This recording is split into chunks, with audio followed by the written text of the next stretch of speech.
Hello everyone, I hope you're all doing good.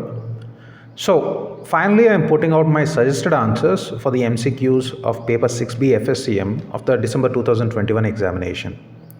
You'll find the link for the answers in the description below. So, I request you to download the PDF document from the description. I know there was some delay in uploading these suggested answers. The reason for the delay is that I was not sure about some of the questions and the options given for them. Either the questions were not structured properly, grammatically or otherwise, or in some cases, none of the options seem right. For example, consider this MCQ, question number 2.4. So the question states, which one of the following is incorrect with respect to yield curve when using portfolio's duration and convexity to measure the exposure to interest rates? Alright, so what are they talking about here? Are they referring to the yield curve risk? If they refer to yield curve risk, then not just one option but three options are incorrect. Options A, C and D.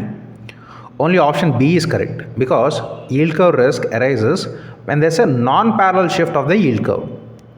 So option A is incorrect because in this option they mentioned parallel shift. Option C is incorrect because they did not specify whether the shift is parallel or not. And option D is totally incorrect because it has nothing to do with yield curve risk. But if we assume that they are not referring specifically to yield curve risk but referring to interest rate risk in general, then it's okay, option D is the incorrect option.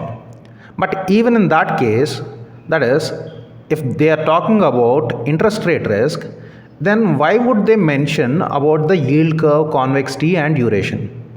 For example, optionality risk, which is part of the interest rate risk, cannot be measured by considering the yield curve, convexity and duration.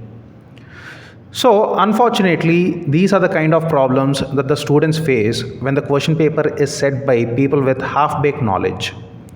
However, some of our students were insisting me to come up with the suggested answers because they wanted to have a generic idea as to how they performed.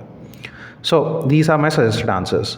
But unless ICA comes up with its own suggested answers, we never know what the correct answers are.